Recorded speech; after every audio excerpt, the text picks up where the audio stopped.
Syndicated presents Shep and Sean, featuring Matt Shepard and Sean Baligian.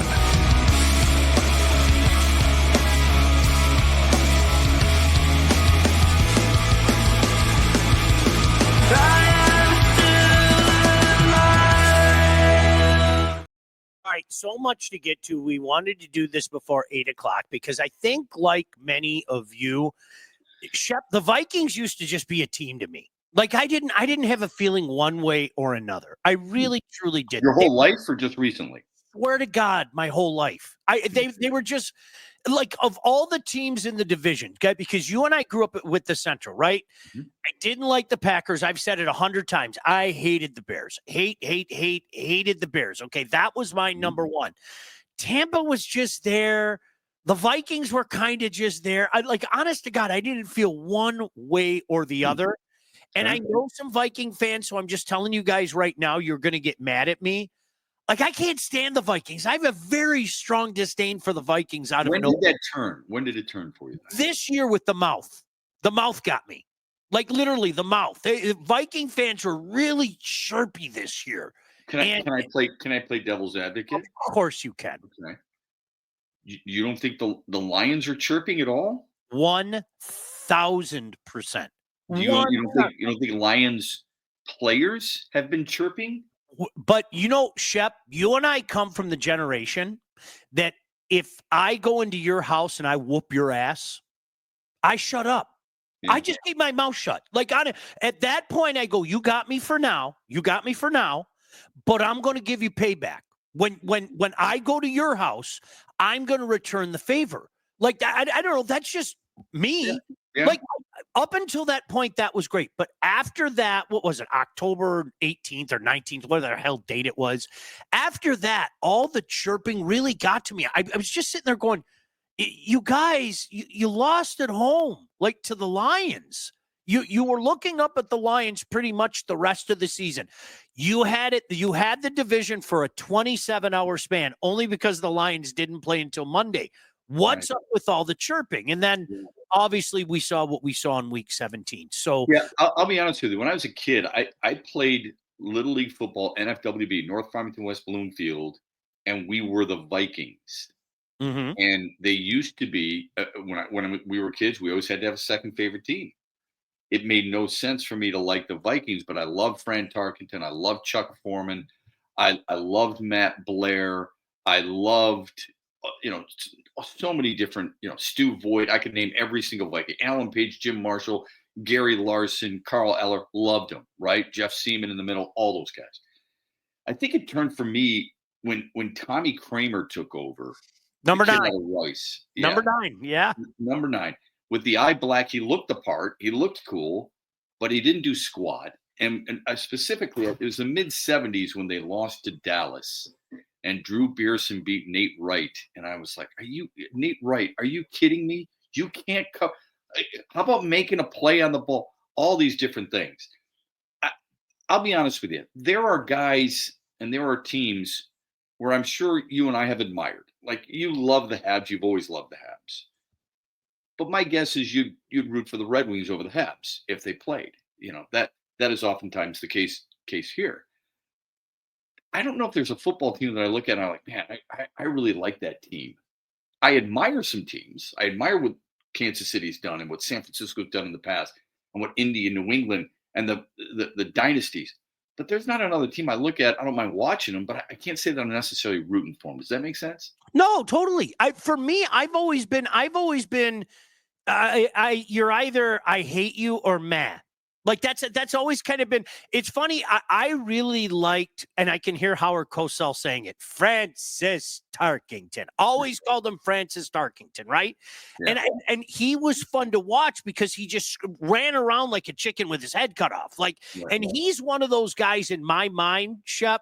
I think a generation forgot. Like, seriously, our generation, he was a damn good quarterback. Really good. You'll never hear it for anybody mention Fran Tarkington before. But no, I've always been you're just there. Like you're just such a, like the Jacksonville Jags. what on earth would I possibly have against the Jags? Right. No, 100%. They're just the Jags. They're just a nothing, and things. And I kind of always looked at Minnesota like that. But Mouth got them in trouble this year. At least me. Mouth got them in trouble. Yeah, I think so. I guess let's play devil's advocate again. When the Lions got beat up in Philadelphia, our friend Lomas had a couple of conversations, right? Mouth got Detroit in trouble. Yep. Back then, right? It hasn't happened very often because they haven't this good.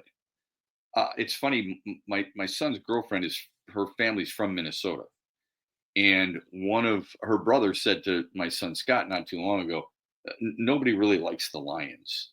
They're not really fun. And my son, he completely lost it. It's like, what are you talking about? They travel better than anybody, just about anybody. The emotions sometimes get in the way, even though Green Bay and Dallas travel pretty well. But he says, they travel better than anybody. They're a blast to watch. And you never know what they're going to expect, what people are, fans can expect. And he said, it's new blood. I think a ton of people love this team. And I think nationwide, a lot of people, I don't know if they're rooting for them, but they want to watch them, right? Yeah. You know what I think is, I think people like a team when they're cute, like pinch your cheek cute. I think when you start to become dangerous and God forbid you're in a position to win a Super Bowl, which I really truly believe the Lions are in a position to do. I think it flips. I really do. And the Buffalo Bills have always been a team like that. Even when it was all cute in the late 80s and into the early 90s. But then when people thought that, wow, they might actually beat the Giants, I remember this pushback against, because Shep, there's another team. Sorry to be flipping all around.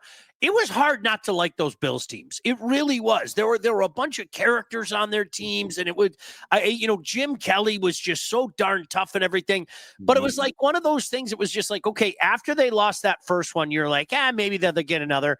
Then when they got hammered by the Redskins, it kind of hit you. Okay, it's not going to happen. It's not going to happen. So I'm with you on that. I would say, I think, and I've said this for a long time, I think people love dynasties as long as they're their own. Yep. We loved when the Pistons made those runs twice, right? The late 80s into the early 90s, and then in the early 2000s. We thought that was awesome. Eventually, people got tired of it. Red Wings with their runs, 4 cups in 11 years.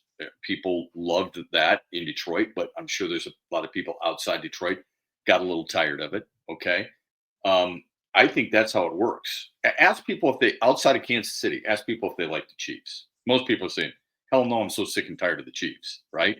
So if it's your dynasty, it's awesome.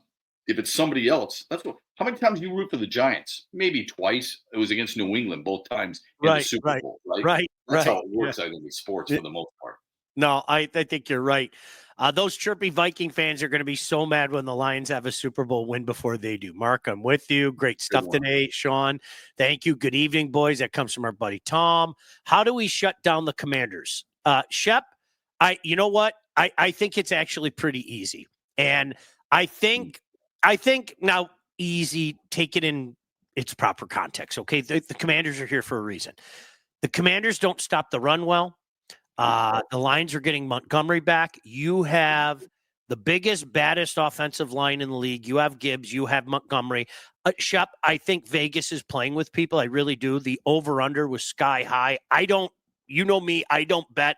I don't think you do either. I really think this might be more of an old school game than anybody gives it credit for. They don't stop the run. We run well with an offensive line. Impose your will on the Commanders. How's that? Yeah, that's pretty good. I think, the Commanders, I want to give credit to them. They rank 4th in the league in rushing. Mm-hmm. They rank 5th in points per game. One could argue that when you have to try and stop a mobile quarterback like Jaden Daniels, who was 2nd among quarterbacks in rushing yards to Lamar Jackson, still threw the 10th most touchdowns in football, it can cause some problems. See Josh Allen. My argument to that has been Kyler Murray, Geno Smith, right? Other mobile quarterbacks, Caleb Williams, for example. There's been a few out there that Detroit has played and handled. My concern is Detroit, in order for them to get to Sam Darnold 2 weeks ago, they needed to blitz. And they blitzed reportedly 56% of the time. Mm. And it caused problems for him. Jaden Daniels is not Sam Darnold. Jaden Daniels actually has the third best quarterback rating against the blitz in football. And that should be of concern. With all that said, super confident Detroit. Aaron Glenn's going to figure it out. Somebody, if they can shut down Justin Jefferson, I think they can do it to Terry McLaurin. I think Washington's going to be able to move the football. I don't think they'll be able to score enough points. I'm comfortably very happy that Detroit will advance. Shep, I use the term in hockey. I love to use this all the time. I like my chances of winning if I'm holding the puck and you aren't. Yeah. Okay. When the Red Wings were really flying on all cylinders, in my mind, it was the puck possession. We're going to hold the puck. We're going to play keep away from you. And a lot of times it was doing a whole lot of nothing. But I can guarantee you, if I hold the puck, chances are really high you're not going to score. They're really, really high. And so that's the way that I look at it. Seriously, Shep, I look at this game as I think Jaden Daniels is going to be able to get his. I do. I just think when you wear down a defense like that, when you keep punching a defense that already knows it can't stop the run real well, and you're taking on a team that is one thing that they do well, I just don't see the fireworks that Vegas is predicting in this one. I really don't. Maybe if it's Detroit, it's from a Detroit standpoint. I could see it scoring a lot of points. Yeah, I definitely get that. I think it's fair to be slightly concerned because Jaden Daniels throws pretty damn well on the run. He seems to be very calm and cool, doesn't get rattled too easily.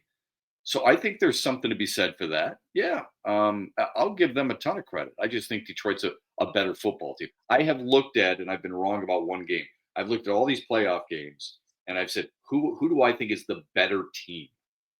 I know we like to focus on the quarterback, but I look at the better overall team. Like, would I want Bobby Wagner as my middle linebacker? You damn right I would. But I'm talking about the team in general. I think Detroit's just the better team. And I think sometimes it comes down to being as simple as that. I'm not going to argue that. I'm a firm believer in that, really and truly, and unless it's the Chargers, because there's something wrong with the Chargers. There is. There's something wrong. I got wrong. Yeah. There's something wrong with that franchise. I will say it until my dying breath. We'll get to that in a second. Let me get some. Let me get some comments. Alan said Washington fans were chanting, "We want Detroit." That's a fan base's famous last words. I remember Miami, Indiana, Dallas fans were chanting, "We want Boston" a few months ago. Tom said people said the same thing with the New England when then starting all those Super Bowls. Tom, that is a perfect example because that first Super Bowl, Shep, remember, making the decision to be announced as a team, the New England Patriots, and everybody's like, wow, isn't that cool? Instead of all the guys coming out and doing this and everything. And the hatred for them went, real quick and fast. Alan said, I'm not saying that Anzalone is Ray Lewis, but he was missing against Buffalo, and it really showed. Ty Johnson had over 100 receiving yards. They exploited our weaknesses at linebacker big time. Anzalone won't let Daniels run all over us either. The Anzalone effect was in full effect against Minnesota. It really, you saw how much of a difference a guy like that makes on a team. Yeah, really, really impressive. I mean, you and I both said, thought he was just a guy when he came here. He's been a lot better than I ever expected. I think he complements. There's no question he complements Jack Campbell so well. Yep. I think it's a great 1-2 punch. I feel much better with him in there. What a warrior to battle through the injury that he's done. If you think about it, Sean, and you've got those two safeties, you got those two middle linebackers, those two linebackers. If you had any semblance of what would be your starting players, just give me one or two. Think of how much more dominant this defense would be, and how much more confident people would be in them. I am getting a little tired of the mantra, and this happens because of 24-hour sports, news, or TV and radio. A little tired of the mantra that Detroit is so beat up defensively that they're not going to be able to do anything. At some point, when are you going to let go of that? Yeah. Because a lot of people brought it up before the game against Minnesota. And look, it was fair. You and I talked about it. It's fair when you're giving up 32.5 points per game in the previous 4 games. You stop one of the best offenses in football. You shut down arguably the best wide receiver, or Jamar Chase, in football.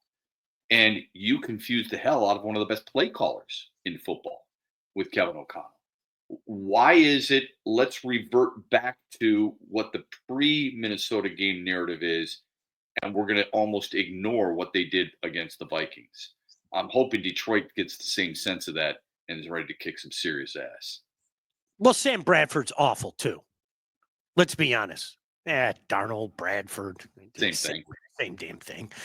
Listen, if you're ready to charge, if you're ready to take charge of your financial future, look no further than the Wealth Advantage Group, located in historic downtown Northville and owned by those two guys with over 20 years of industry experience.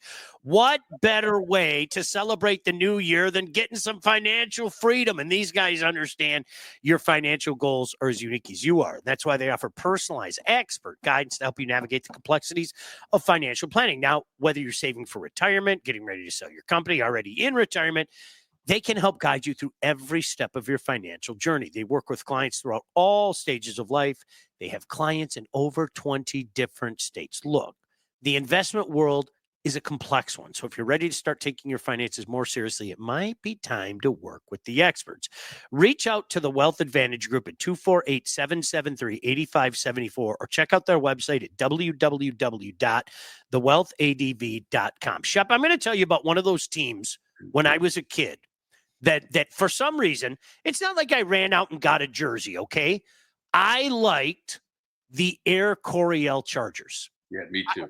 Dan Fouts was one of those guys. He was just underrated. He looked like my uncle, so that was an added bonus. You know, kid logic. Kid logic. Oh, my Uncle Mike's out there. No, it was Dan Fouts. No, that's my Uncle Mike. I know my own uncle. So kid logic. Chuck Muncie, Joyner. Jefferson and Joyner. Yeah. Right. Wes Chandler. That was a fun team to watch. It was. And I remember the AFC Championship in 1982, January of 82. For those of you that don't know, the Super Bowl 16 was going to be in Detroit. I was so thoroughly convinced that the San Diego Chargers were going to be there because, here's the thing, they were a better team than the Cincinnati Bengals. And then they went to Riverfront Stadium, and it was about 79 degrees below zero with a 520 wind chill factor. Yep. There was no way in hell a team from Southern California was going to win in those conditions, okay? Right.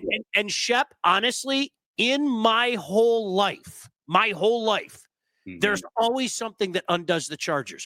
There was that period where they had that, they had LaDainian Tomlinson, and they had Phillip Rivers, and they had Antonio Gates, and they would have these magnificent regular seasons and fall flat on their face. And there's always something with a couple of years ago. Remember they were up by like 24 on the Jaguars and Trevor Lawrence and blew that game. There's something accursed with that franchise. And Jim Harbaugh better use every bit of mojo magic he has to exercise some of those demons, because Shep, really, it's almost like they hear everybody talking about it and then go out and play like it. It is unbelievable to watch. Yeah, they were so much fun to watch from an offensive standpoint. And I remember thinking, how come people don't give Fred Dean much credit, or Louis Kelcher, if you remember Louis Kelcher, big number. Yes. 74 in the middle. Yes. Guys like that. Ralph Benershka, who was their kicker, I believe, at the time. And you're like, that dude looks like he should be a patient in a hospital, but yet he somehow finds a way to kick the ball. Maybe the best teams don't always win, because I felt the same way against the Earl Campbell-led Houston Oilers. Love You Blue, with Dan Pastorini and Mike Renfro and guys like that. And I thought for sure that those guys would, Elvin Bethea and Curly Culp, those guys would knock off the Steelers. But when you had to go to Pittsburgh and you didn't know how you would handle a parka over your shoulders in between plays, it just doesn't work that way, right? And I think that was the era, perhaps, Sean, that really we felt like dome teams and warm weather teams could not perform outdoors or in the cold. Truth. I don't know if that's the exact turning point, But from what I can remember, those teams kind of reinforced people's beliefs or wonderment on whether or not they could actually do it. And then that stigma stayed with so many teams moving forward. I don't know if it was, maybe it was the Ice Bowl. Maybe it was Dallas against Green Bay. They just didn't feel like that team. But that came down to the final play, right? You and I were talking about different stuff where these teams aren't, they look like they're totally different teams when they go outdoors and do that kind of stuff. Yep. No doubt about it. By the way, Jerry said the Buffalo game scared fans. Last year's Baltimore game did too. That's the basis for the defense negativity. I think being banged up, I'm going to tell you point blank. I openly admit this, okay? I have no problem admitting this if you guys all want to laugh at me. Mm-hmm. It wasn't so much the Baltimore game last year. It was the relative ease that Jordan Love had on Thanksgiving that made me go, I overrated this team. And Shep, I openly admit it. I call myself out. I was like, they're going to make the playoffs. I don't know how far they're going to go. Yippee yay! Oh my gosh, we're back to the glorious Caldwell era. And because two things. Number one, the relative ease. And Shep, I was terrified that, gosh damn it, Favre beget Rodgers, Rodgers beget Love.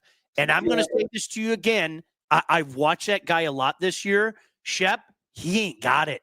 And I will stand on that. He had Jordan Love?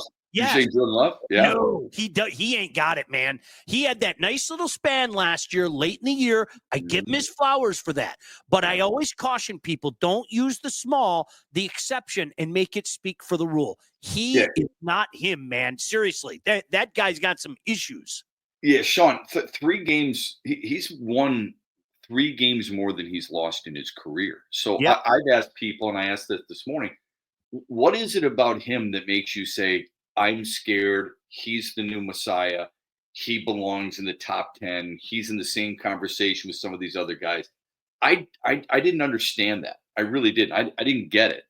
That was concerning. For me, if it's a trend, multiple games, 3 games in 4, then it's concerning to me. I think you're similar in this regard. You don't think your team's running the table, all right? So there's going to be a hiccup or 2 or 3 throughout the season. Some of the best teams in football, that's what happens. Like you just brought up Baltimore, right? I mean, Baltimore's lost how many times this year? 4 times? 5 times this year? There was a point when Pittsburgh was 10-3, Sean. You trust their coach, Mike Tomlin? I would guess so. He's won a Super Bowl. You trust their quarterback? I would guess so. He's won a Super Bowl and had a kind of a rejuvenation type season. And yet they lost their last 5 games. And now they have lost a one and done scenario in the postseason for 6 consecutive years. And during that stretch, 3 times they have lost by 14 points or more. I don't think they beat a team with a winning record this year, maybe 1 all season long. So I think this happens to a lot of teams. It obviously didn't happen this year for the Lions, but what's happened in sports is because we talk about it so much is that we don't think any team is infallible. So we got to find the nook and cranny to find out why they're not as good as we think they truly are. Yeah. So you got to find the negativity. It's hard to find it with the Lions. So what do? We reach back and we go, oh, that Buffalo game scared fans, just like Baltimore a year ago. Detroit recovered from the game against Baltimore. Detroit's recovered since the game against Buffalo. I think they're going to be okay. I really do. I think they're going to be all right. Shep, do you know what I always remind people? The Chiefs last year were bungling, as we've seen them do so many times. Great example. They lost to Aiden O'Connell and the Raiders. Great example. Not Kenny Stabler. Not Jim Plunkett. Okay. It was Aiden freaking O'Connell, man. Like, come on, I mean, that is like, seriously, that's the National Football League today. It is. It just, I remember talking to a mutual friend of ours, Stick from Woodward Sports. Yeah, good guy. Yeah. This is like the middle of September, and you're looking at the schedule and you're like, okay, who are the Lions going to lose to the rest of the way? Yeah. Like, seriously, after the Tampa game, maybe Buffalo, but that's going to be about it. And the one thing that I said to him is I said, okay, it's the National Football League. chances are they're going to end up losing another game. It might be like the Bears last year. Okay. And all it was the Bills. It's crazy, Well, yeah, absolutely. It's bound to have. Look, you mentioned Baltimore beating Detroit and beating them with ease last year. I forget exactly when that was. Week whatever. Okay, week 6, 7. That same Baltimore team, I believe, lost to the Colts. Okay, and they lost to Cleveland. What would concern you more? Losing to those two teams, or if you're a Ravens fan, or if you're a Lions fan, getting blown out by the team that's leading that division. Right. I don't know. That's up to the individual, right? All Yeah. I know is this is what happens in the National Football League, and this is why they love the parity, or what they assume to be parity, of what's going on in this league. It's bound to happen. Sell hope. Our mutual friend, the late Tom Kowalski, nailed it about 15 years ago. He said the NFL sells hope, and he's 1,000%. That's just massive amounts of hope. Adding the extra playoff team to keep a whole bunch of teams excited and into it one more week. Are you kidding me? Wise man, very very wise man. That's why baseball does it. That's why baseball added it. Everybody sees copycat. People talk about copycat leagues. How about copycat sports in general? Yeah. You don't think baseball recognized that the NFL sold hope and gave people? That's a big reason why I think they went to the extended format with what they got going on in the postseason. Jerry asked a good question I want to get to in a second, but first let me tell you about Lindsey Broadwell. When it comes time to getting yourself a house, you're buying, you're selling, oftentimes both, you need to contact the right agent. Who should you contact? That lady right there. Lindsey Broadwell. Your house is probably the biggest investment you'll ever make, and that's why you need a pro. Lindsey grew up on the mean streets of Northville and has expanded her team all over Southeast Michigan. She's an expert in all facets of the business. So when it's time to move, our friend Lindsey and her team will make sure that you get the most out of your house and everything goes smoothly when finding your new home. Buyer, seller, first-time buyer, doesn't matter. Make sure you contact Lindsey. BroadwellHomes.com. She'll help you with everything from start to close. Licensed realtor at Real Broker LLC. Start your search today at BroadwellHomes.com. Interesting question, and I don't know the answer definitively to the question that Jerry asked. Okay, but I think the San Francisco game kind of gives us the tell. Jerry said if Minnesota and Green Bay hadn't forced it, would the Lions kept their foot on the gas like they did?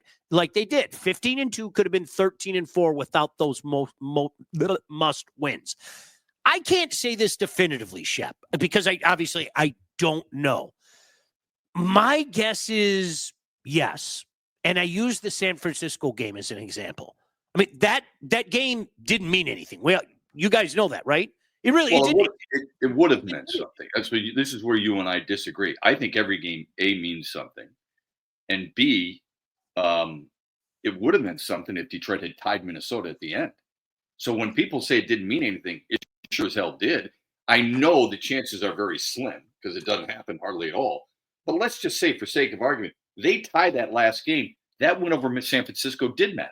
So I think it does. The other thing is, and you're not saying this, but I think people did, and I fielded this throughout the week. I kept saying, all these people who say, I would rest my starters, you cannot rest your starters. It's impossible.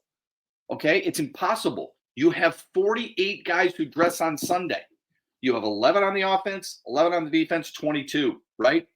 Let's say you're too deep.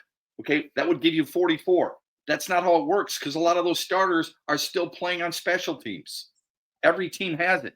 You can't do it. Now, you can rest certain guys, but then I say, how do you feel if you're Taylor Decker and you say, yeah, I want the day off?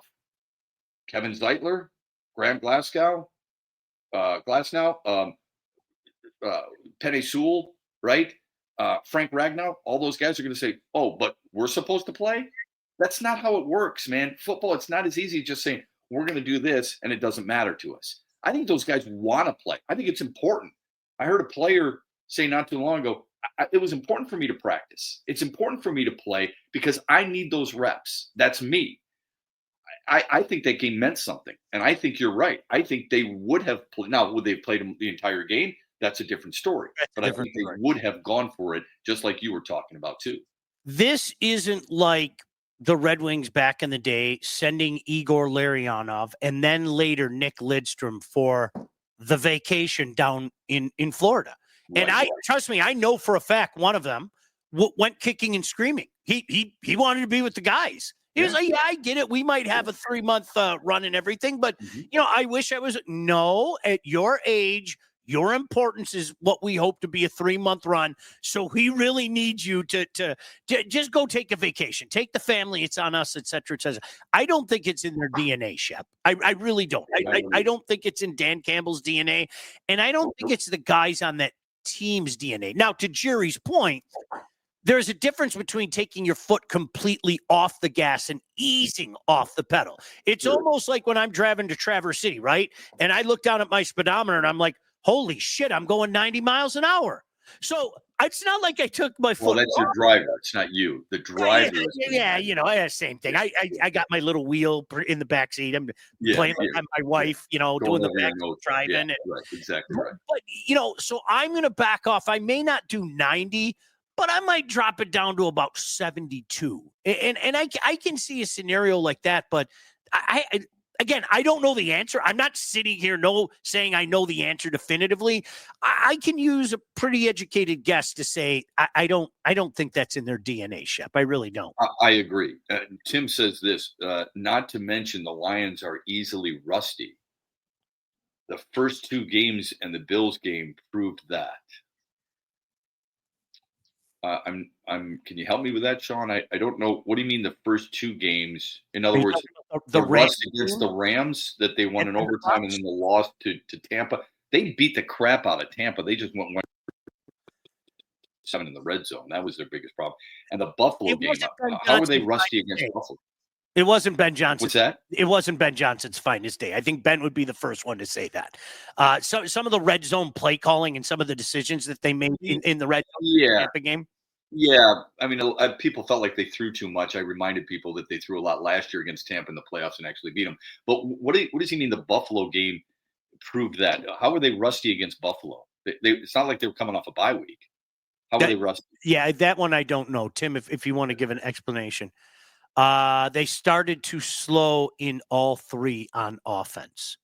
But does that mean I don't want to be too, literal here, but does that mean they're rusty? I don't understand that. Where does the rust come from playing the Buffalo Bills in week 15 when they had played Green Bay the week before? It was 1 week rest. I'm not sure where that comes from. If you want to say they were rusty coming out of the gate, I guess that's possible. Cincinnati could use that excuse too. That's why they lost to New England. But they still did get the win. I assume he's referring to early in the game.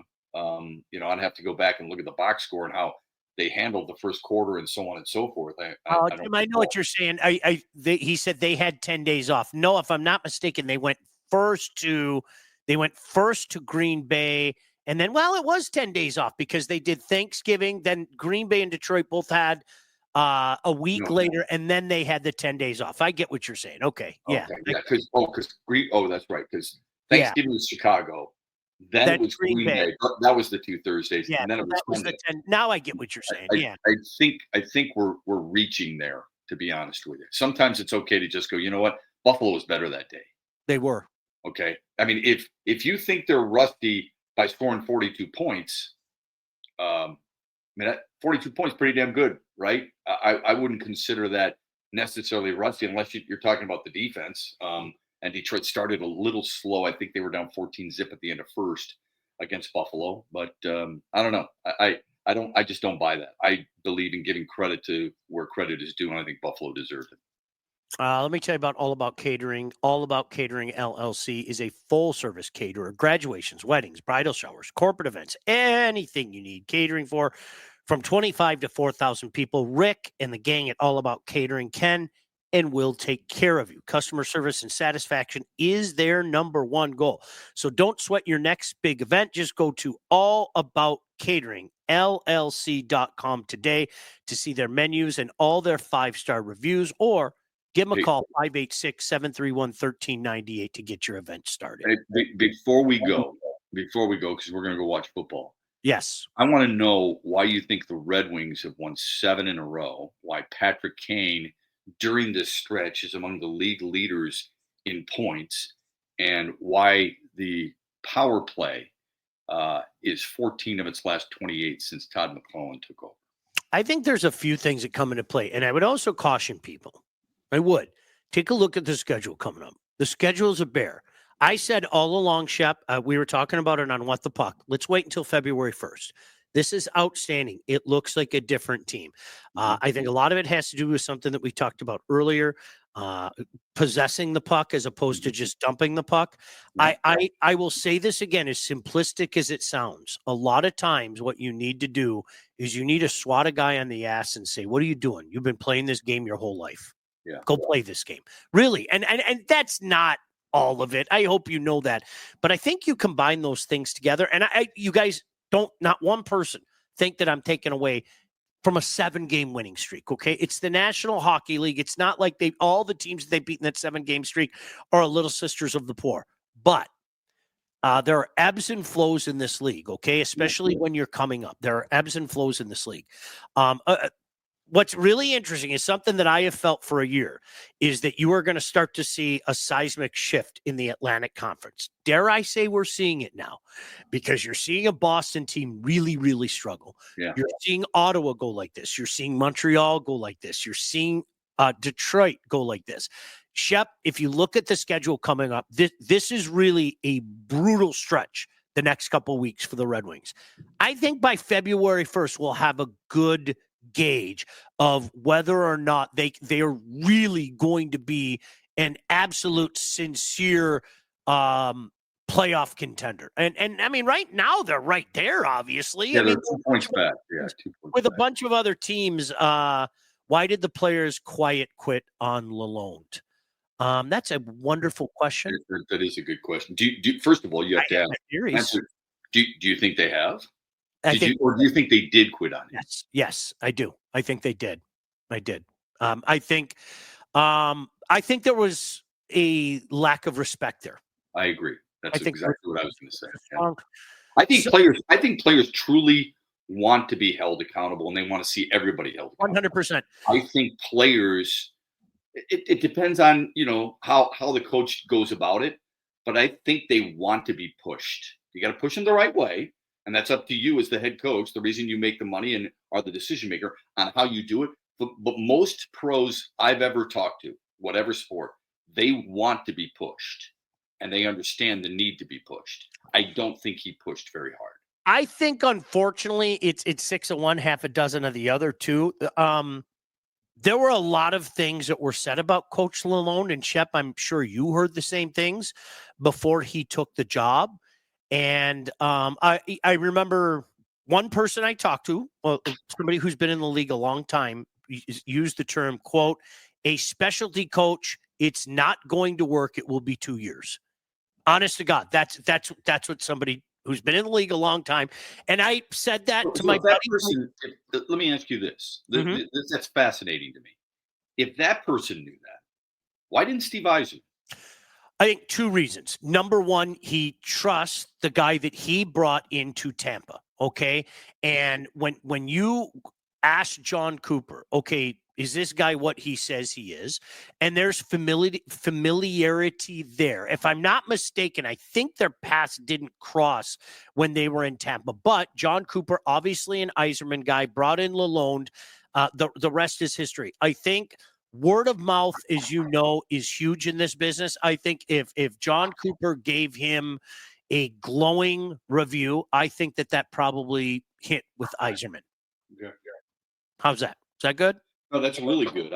What bothers me is that Yzerman should have known what the person feeding you that information. I know a lot of people felt that way, and I hate talking this way because that makes it even worse. That makes it even worse. If a lot of people felt that way, and if there's that many red flags, then it should tell the person who's hired. Did you vet him properly? That's all. I know, Shep. I know it. I mean, if you asked around, I know you have a lot of the same friends that I do. If you asked around, I bet you somebody would tell you that privately. Like that was kind of a known. And they're right. Yeah, he really nice guy. I feel bad. Lalone was a really nice guy. Just Shep. I was talking to Darren McCarty about this. There are some guys that just aren't cut out to be head coaches. There's some guys that aren't. Dave Lewis is one of the nicest human beings in the history of mankind. Dave Lewis was never going to work as a head coach. No. Never, ever, ever, especially here in Detroit. After being the good cop and the good cop, bad cop scenario, Scotty Bowman, the buffer, if you will. They were never going to look at him as the man. It wasn't going to work. So whatever. Couple comments. Jason said the Wings are finally playing fucking hockey like they've been playing it their whole lives. David said good coaches adjust schemes to fit players. Lalone couldn't make changes in games or long term. David, when I knew, and I said it on the show, when I knew he was done was that Saturday night game in Montreal. It was grasping at straws and trying to mix and match lines in strange ways. It was sad to watch. Dave said someone on the internet said that their regular season practices were only 1 hour long. If it's true, that is bad. I heard 45 minutes. I don't care how long a practice is. I care what they get done in the practice. What's content in the practice? Who says how long is long enough? Like, what's the rule that you have to have? I'll give you an example. I was calling a game with Mickey Redmond, Red Wings and Columbus Blue Jackets, and we were talking to John Tortorella, who's the head coach of the Blue Jackets at the time. He didn't believe in morning skates. He thought it was a waste of time. You're wasting all the players' energies. Everybody has different rules and different formations and different ways to go about their business. Obviously, it didn't work for Derek Lalone. I don't know if it was the 1 hour practices or not. But if you're getting a lot done, why do you have to keep a guy there for an extended period of time? Who says 1 hour of really good work is better than an hour and a half of half-ass work? That's all I know. All right, Shep, we got to get out of here. I got one more thing to do. I could say goodbye to you if you want to go, or you can listen to me talk about our friends. I don't mind listening to you talk. Oh, you're such a nice guy. It's nice to talk about these guys, our friends at Legacy. Did you know that thousands of Metro Detroiters have already called Legacy Partners to get help with their home and auto insurance? If they could do something about these mad, maniac, barking dogs, that would be great. Joe, if you're watching, our friends at Legacy Partners are one of Southeast Michigan's top independent insurance agents, and they provide a full-service, one-stop solution for all of your insurance needs, personal and business, large and small. Legacy has helped our listeners by fixing mistakes other agents have made, asking the right questions to get the right coverage put in place to properly protect you. Yes, help save you some money at the same time. Chances are, if you haven't checked your policies in the last year, you're paying too much, and you could be underinsured. Enter our friends at Legacy Partners. We put them to the test. They did everything they said they would for us. They'll do it for you as well. So what are you waiting for? Give Legacy Partners a chance to help with your home, your cars, life insurance, Medicare enrollment, or your business insurance needs. Call them today, 586-209-4106, or visit legacypartnersins.com to get started with your new quotes. Two things before we leave, Shep. I'm glad you stuck around. Very quickly, who do you think wins tonight? Minnesota. Do you really? I'll vomit out my nostrils. I said who's the better team? I think they're the better team. So do I, but I think that their quarterback is like a disaster. I'm not going to lie, and I think he may have been. I trust Stafford more. You're right. And very quickly, Shep. Very quickly. What is all this bitching about the college football playoff? Haven't we clamored for years to settle it on the field?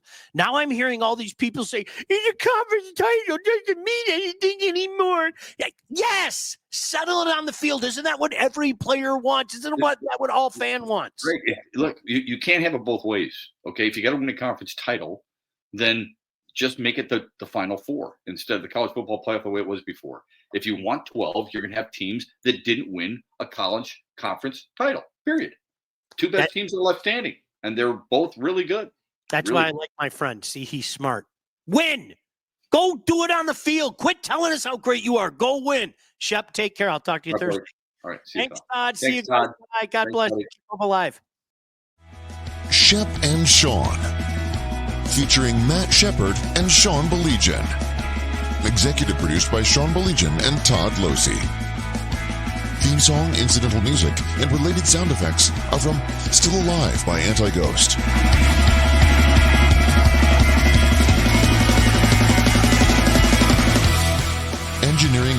graphic design support provided by the Unsyndicated Podcast team.